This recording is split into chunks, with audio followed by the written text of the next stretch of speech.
Hello friends, welcome back to my channel. हम अपना cover कर रहे हैं Indian polity from ma'am Laxmikanth 8th edition. हम इस बुक के सारे चैप्टर्स करेंगे वर्ड टू वर्ड्स। अगर आपको मेरी वीडियोस हेल्पफुल लग रही हो तो प्लीज लाइक, शेयर और सब्सक्राइब जरूर करें। और कोई भी डाउट अगर रहता है तो फिर कमेंट सेक्शन में जरूर डाल दें। अब देखते हैं क्या है। Concept of constitution 3rd chapter है। वर्ड है जो ये कॉन्स्टिट्यूशन, अगर प्रेजेंट टाइम में इसका मतलब देखते हैं तो वो क्या होता है। प्रेजेंट टाइम में इस टर्म का मतलब होता है कि कुछ ना कुछ सेट ऑफ प्रिंसिपल्स जो कि स्पेसिफाई करेंगे मेनली दो चीजें। एक तो गवर्नमेंट के बारे में क्या करेंगे कि उसकी ऑर्गेनाइजेशन, किसी भी कंट्री की गवर्नमेंट की ऑर्गेनाइजेशन और उसकी वर्किंग कैसे होएगी, किस तरीके से होएगी। एक तो ये बात बताएंगे। और दूसरा, उस कंट्री की जो गवर्नमेंट और उधर के सिटीजन्स हैं उनके बीच में क्या रिलेशनशिप होगा, गवर्नमेंट और पीपल के बीच में किन चीज को लेके वो होएगा, राइट्स, उनके राइट्स और ड्यूटीज को लेके। तो इनके प्रिंसिपल्स कौन डिसाइड करता है, ये किसी भी कंट्री का कॉन्स्टिट्यूशन डिसाइड करता है। तो ये मेनली डिफाइन करने की कोशिश करी गई है। इधर कुछ और ऑथर्स ने डिफाइन कर रखा है तो आप रीड कर लेना। अब इसके फंक्शंस देखते हैं तो मेनली इसके फंक्शंस अगर मोटे तौर पे क्या हो सकते हैं तो वो बताए गए हैं कि it can declare and define the boundaries of political community. देखो, कम्युनिटी कौन सी, पॉलिटिकल कम्युनिटी है, कोई उसकी बाउंड्रीज को डिफाइन कर सकता है कोई भी कॉन्स्टिट्यूशन। अब पॉलिटिकल कम्युनिटी से इधर क्या मतलब है कि देखो, एक तो था मान लो रिलीजियस कम्युनिटी, मतलब हम ये देख रहे हैं कि वो कम्युनिटी कौन से रिलीजन को फॉलो करती है, हिंदू, मुस्लिम, सिख की कौन सी कम्युनिटी है। अगर सोशल कम्युनिटी बोल ले तो कोई भी कास्ट पर्टिकुलर। और पॉलिटिकल कम्युनिटी मतलब किसी पर्टिकुलर पॉलिटिकल एरिया के अंदर रहने वाली कोई कम्युनिटी। तो फिर इधर इनका मतलब है कि नेशन पूरे कंट्री के अंदर या फिर अलग अलग बाउंड्रीज बना के, मतलब अलग अलग स्टेट्स बना के, तो उनकी बाउंड्रीज फिक्स कर सकता है किसी भी कंट्री का कॉन्स्टिट्यूशन। मेन फंक्शन डालेगा इधर, ठीक है। एक तो ये बोला गया, दूसरा बोला गया है कि it can declare and define the nature and authority of political community. जो भी पॉलिटिकल कम्युनिटी थी, मतलब पूरी की पूरी कंट्री या फिर अलग अलग स्टेट्स, तो उनका नेचर और उनके ऊपर अथॉरिटी कैसे काम करेगी, कौन होगी, ये सब डिसाइड कर सकता है किसी कंट्री का कॉन्स्टिट्यूशन। अब आगे और क्या फंक्शन हो सकते हैं। It can express the identity and value of national community. उस पूरी नेशनल कम्युनिटी की जो भी आइडेंटिटी होगी और जो उसके लिए वैल्यूज होगी वो डिफाइन कर सकता है। इसका मतलब कहने का ये है कि आइडेंटिटी कि मतलब सिटीजनशिप अलग अलग स्टेट की होगी या पूरे नेशन की होगी, इस तरीके की चीजें वो डिफाइन कर सकता है। और दूसरा, वैल्यूज, उस कंट्री के लिए, उस कम्युनिटी के लिए क्या वैल्यूज प्रेफरेबल हैं, ठीक है। तो जैसे अपने प्रियम्बल में रखा गया है ना कुछ तरीके की वैल्यूज की। सोशल, कैसी कंट्री अपनी, सोशलिस्ट है, रिपब्लिक है ना, सोवरन है, तो इस तरीके की वैल्यूज। अब आगे कह रहा है और क्या काम कर सकता है किसी कंट्री का constitution. It can declare and define the rights and duties of citizens. जो किसी भी कंट्री के सिटीजन्स हैं उनके के क्या तो पर्टिकुलर राइट्स होंगे और क्या उनकी ड्यूटीज होंगी, ये भी डिसाइड कर सकता है किसी कंट्री का कॉन्स्टिट्यूशन। देखो, फिर अपने कॉन्स्टिट्यूशन में है ना फंडामेंटल राइट्स अंडर पार्ट 3 और फंडामेंटल ड्यूटीज भी ऐड कर रखी हैं। तो ये कहाँ, सारे कॉन्स्टिट्यूशन में ही तो डिफाइन हो रखे हैं। और क्या बता रहा है, it can establish and regulate कर सकता है कोई भी पॉलिटिकल कॉन्स्टिट्यूशन है किसी कम्युनिटी का, मतलब पॉलिटिकल पार्टी वगैरह होगी तो इन ये कैसे रन करेंगी, तो इनके ऊपर भी रेगुलेशंस होती है ना, तो इनको रेगुलेट और एस्टैब्लिश करने का तरीका भी कॉन्स्टिट्यूशन डिसाइड कर सकता है। और मेन फंक्शन क्या हो सकता है, it can divide and share power between different layers of government और सब स्टेट कम्युनिटीज। देखो क्या कहना चाह रहा है, वो ये बात कहना चाह रहा है कि फेडरल और यूनिटरी की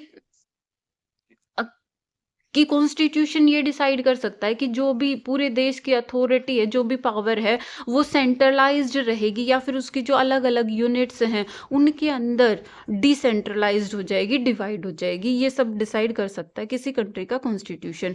और कह रहा है कि ये डिक्लेयर कर सकता है official religious identity of state, कि ऑफिशियली बता सकता है ना कि कहाँ पे कोई पर्टिकुलर अगर नेशन है तो वो रिलीजियस नेचर क्या होएगा? जैसे इंडिया ने कर रखा है कि कोई ऑफिशियल रिलीजन अडॉप्ट नहीं कर रखा, तो कैसे एक सेक्युलर कंट्री है, वो भी किसके थ्रू डिसाइड हो रखा है? मतलब कॉन्स्टिट्यूशन में है ना वो सब, तो वो चीजें हैं। और लास्ट में क्या कर सकता है? It can commit state to particular social economic और डेवलपमेंटल गोल्स, कि उस कंट्री की स्टेट को बता सकता है कि क्या क्या पर्टिकुलर सोशल या फिर इकोनॉमिक और डेवलपमेंटल गोल्स को अचीव करना है। ठीक है, तो ये इसके मेन मेन फंक्शंस थे कि अगर कॉन्स्टिट्यूशन बना है तो कुछ ना कुछ उसका पर्पस होगा, कुछ ना कुछ उसके फंक्शंस होंगे, किस तरीके के काम कर सकता है। तो ये सब मेन मेन फंक्शंस बताए कि बाउंड्रीज डिसाइड कर सकता है, कहाँ पे क्या पॉलिटिकल बाउंड्रीज होंगी, उनके अंदर जो पीपल होंगे उनको कैसी पावर्स मिलेंगी, राइट्स मिलेंगे, उनकी ड्यूटीज होंगी। और गवर्नमेंट के बारे में बताता है कि गवर्नमेंटल, अगर वहां पे गवर्नमेंट वर्क कर रही है तो कैसे उसको ऑर्गेनाइज कर रहे हैं, क्या उसकी वर्किंग है। तो मेन मेन ये इसके फंक्शंस थे। कुछ क्वालिटीज देखते हैं कि अगर कॉन्स्टिट्यूशन बना रहे हैं किसी कंट्री का तो उसकी क्वालिटीज क्या क्या होंगी। फर्स्ट पे दे रखी है ब्रेविटी, कि जो भी कॉन्स्टिट्यूशन है वो प्रिसाइज होना चाहिए, कोई अनवांटेड प्रोविजन उसके अंदर नहीं डाले जाने चाहिए, क्योंकि अनवांटेड प्रोविजन से क्या होगा, ज्यादा लेंथी हो जाएगा उस कंट्री का कॉन्स्टिट्यूशन। और ज्यादा डिटेल्स, जितनी ज्यादा डिटेल्स ऐड करेंगे उतना ज्यादा कंफ्यूजिंग बनता जाएगा वो इंटरप्रिटेशन के लिए। तो और क्या, क्लियर, कि जो भी प्रोविजंस है वो क्लियरिटी के साथ मेंशन होने चाहिए। और डेफिनेटनेस, कि कॉन्स्टिट्यूशन क्या होना चाहिए, कि डेफिनेट होना चाहिए, जो भी इसके मीनिंग्स है ना वो डेफिनेट होने चाहिए। कोई एम्बिगुअस या फिर कोई ऐसा वर्ड यूज नहीं करना है कि अलग अलग मीनिंग्स हो, जो भी अगर यूज कर रखा उसके पर्टिकुलर फिक्स डेफिनेट मीनिंग्स होने चाहिए। और कह रहे कॉम्प्रिहेंसिव होना चाहिए, कि अगर गवर्नमेंट की अगर यूं पावर्स की बात कर रहे हैं तो उनके बारे में अच्छे से एक्सप्लेन करा होना चाहिए, ताकि ना जो भी कंट्रोवर्सीज जैसी सिचुएशन ना आ पाए गवर्नमेंट और पब्लिक के बीच में। और सूटेबिलिटी, कि उस कंट्री की जो भी हिस्टोरिकल या फिर जो भी पॉलिटिकल कंडीशंस है ना, सोशो कल्चरल या फिर इकोनॉमिक, जैसे भी कंट्री की कंडीशंस है ना, उन कंडीशंस के लिए सूटेबल होना चाहिए वो कॉन्स्टिट्यूशन। और कह रहा है स्टेबिलिटी भी होनी चाहिए, कि कुछ ना कुछ ऐसा कंडीशन, ऐसा कॉन्स्टिट्यूशन हो जो पॉलिटिकल स्टेबिलिटी प्रोवाइड कराता हो उस कंट्री के लिए। और अडेप्टेबिलिटी, ये तो सबसे मेन फीचर होता है कि जैसे जैसे कंडीशंस टाइम के साथ जो भी चेंजेस आते हैं उनको भी इंक्लूड कर पाए, ऐसा कॉन्स्टिट्यूशन होना चाहिए। ये यूं कहना चाह रहा है कि ज्यादा रिजिड नहीं होना चाहिए, फ्लेक्सिबल भी होना चाहिए।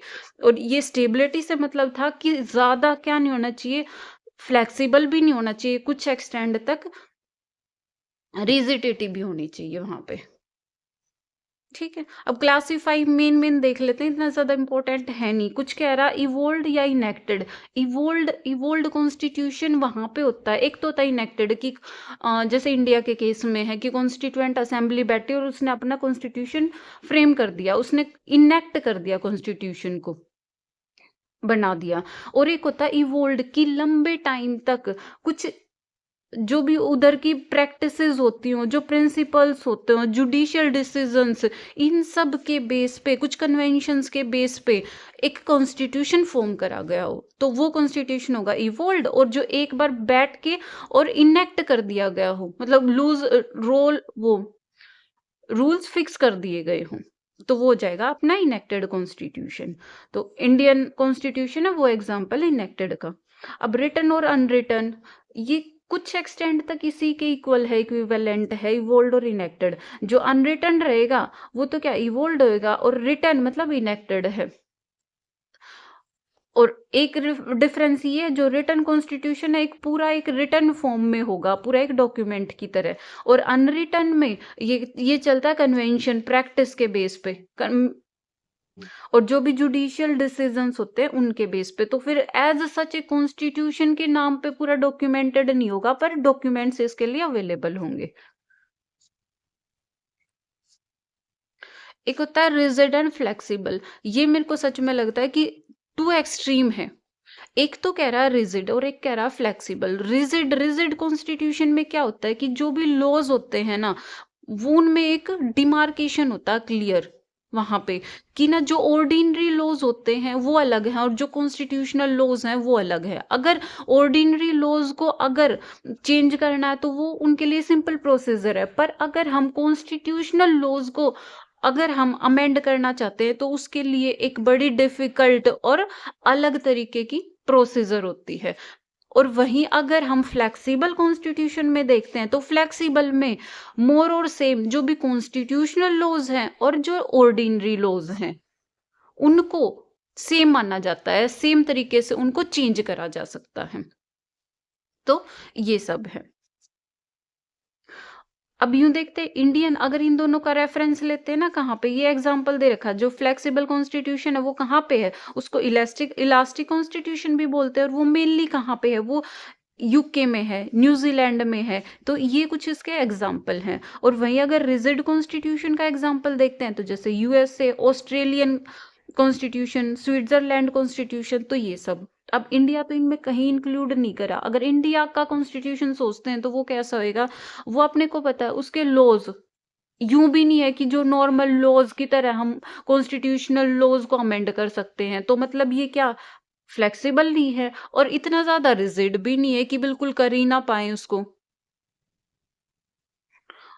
तो फिर इंडिया का कॉन्स्टिट्यूशन है वो इन दोनों का थोड़ा मिक्स है, वो नाइदर रिजिड है नॉर फ्लेक्सिबल है, ना तो इतना ज्यादा रिजिड है और ना फ्लेक्सिबल, इन दोनों का कुछ सिंथेसिस सा है। एक और चीज आती है कि फेडरल कॉन्स्टिट्यूशन है या फिर यूनिटरी। अब फेडरल और यूनिटरी किसके बेस पे डिसाइड होता है, वो बेस पे डिसाइड होता है कि नेचर क्या है, नेचर ऑफ रिलेशनशिप क्या है बिटवीन गवर्नमेंट्स। गवर्नमेंट कैसी, एक तो नेशनल और वहाँ की जो भी रीजनल गवर्नमेंट्स हैं उनके बीच में पावर का रिलेशनशिप कैसा है। वो कैसा होएगा, कोई मान लो फेडरल है, फेडरल गवर्नमेंट है, तो फेडरल में ये होता है कि जो भी पावर होती है वो सेंट्रलाइज्ड नहीं होती, वो उसकी अलग अलग जो भी रीजनल यूनिट्स होती हैं, गवर्नमेंट्स होती है, उनके अंदर डिवाइडेड होती हैं, शेयर करी जाती है उनके साथ पावर फेडरल फेडरल यूनिट में। और दूसरा होता है कोई यूनिटरी। यूनिटरी कंट्री तब होती है जब जो भी पूरे देश की पावर है वो सेंट्रलाइज्ड हो मेनली। और अगर मान लो वहां पे कोई वो है, लोकल गवर्नमेंट है, रीजनल गवर्नमेंट है, तो वो किसके, वो सेंटर के सबऑर्डिनेट रहेंगी, वो अपनी पावर्स सेंटर से ही डिराइव करेंगी। तो ये मेन मेन इनका फीचर है फेडरल और यूनिटरी का। ठीक है, तो ये कुछ एग्जाम्पल दिए गए हैं। जैसे फेडरल कॉन्स्टिट्यूशन है वो कहाँ पे प्रीवेल करता है, जैसे यूएसए में, Switzerland, Australia, Canada, Russia, Brazil, इन सब कंट्रीज में।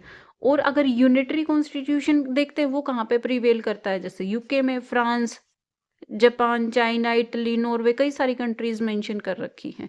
ठीक है, और कॉन्स्टिट्यूशन ऑफ अगर इंडिया की बात कर रहे हैं हम, क्योंकि पर्टिकुलर पढ़ना तो अपने को इंडियन कॉन्स्टिट्यूशन है ना, तो फिर वो क्या कर रहा है, उसके अंदर दोनों ही फीचर अवेलेबल हैं, फेडरल प्रोविजंस भी हैं और यूनिटरी प्रोविजंस भी हैं। वो सिचुएशंस के अकॉर्डिंग चेंज हो जाता है। जैसे मेनली जो नॉर्मल सर्कमस्टांसेस के अंदर कैसा रहता है, तो वो तो अपना फेडरल प्रोविजंस है, क्योंकि अपने को पता है कि यूनियन गवर्नमेंट भी है और उसके साथ साथ अलग अलग स्टेट्स की गवर्नमेंट भी है, वो क्या है, एक ऑटोनोमस यूनिट की तरह काम करती हैं। पर अगर इमरजेंसी जैसी सिचुएशन है, कुछ क्रिटिकल सिचुएशन है, तो उस टाइम पे अपने कंट्री का कॉन्स्टिट्यूशन कैसा हो जाता है, उस टाइम पे यूनिटरी हो जाता है। तो ये मेन मेन अपने ये डिस्टिंक्शंस थे कि किस तरीके के कॉन्स्टिट्यूशन हो सकते हैं। अब कुछ एक और नया कंसेप्ट दे रखा है, कॉन्स्टिट्यूशन और कॉन्स्टिट्यूशनलिज्म। तो ये क्या होता है, इसको डिफाइन कुछ इस तरीके से करा गया है कि मान लो किसी देश के अंदर हमने कॉन्स्टिट्यूशन बना रखा है, तो जरूरी तो नहीं है कि ना वो कि अपनी पावर्स को डिसेंट्रलाइज्ड करता हो, वो डिक्टेटरशिप भी हो सकती है वहां पे। और डिक्टेटरशिप जहां पे आएगी तो वो क्या होएगा, वो पावर को जियोपार्टाइज कर देगी, freedom of people and absolute power corrupt absolutely. मतलब वही है कि जो फ्रीडम पावर अगर ज्यादा है, अगर किसी सेंटर के, किसी कंट्री के सेंटर के पास, तो वहां पे जो लोगों की फ्रीडम है उसको तो खतरे में डाल देगी ना। तो ये बात है। तो कॉन्स्टिट्यूशनलिज्म नाम का एक फीचर ऐड करा गया। अगर कहीं पे कॉन्स्टिट्यूशन है तो वहां पे क्या होना चाहिए, कॉन्स्टिट्यूशनलिज्म जरूर होना चाहिए। अगर उस कंट्री को फ्रीडम के पीपल्स को अच्छे से फ्रीडम चाहिए तो लिबर्टी, तो फिर उसको डिफाइन करने की कोशिश करी गई है कई सारे ऑथर्स ने। एक था फ्रेडरिक, उसने बोला कि कॉन्स्टिट्यूशनलिज्म प्रोवाइड करता है system of effective restrain upon government actions, की जो भी गवर्नमेंट के एक्शन होंगे ना वो एक डिक्टेटर की तरह नहीं होंगे, उनके ऊपर कुछ ना कुछ लिमिटेशंस पुट होंगी। तो ये इस तरीके से कुछ और भी डिफाइन कर रखा है। ये कह रहा है, रूसो कहता है कि constitutionalism means essentially limited government, की बात तो घूम फिर के वही आनी है कि कुछ ना कुछ ऐसी रिस्ट्रिक्शंस पुट कर दी जाएं गवर्नमेंट के ऊपर जो कि उस कंट्री के लिए क्या, कि लिबर्टी फ्रीडम के लिए डेंजरस ना हो। तो ये सब था अपना डिस्कशन इस चैप्टर का, कंसेप्ट ऑफ कॉन्स्टिट्यूशनलिज्म।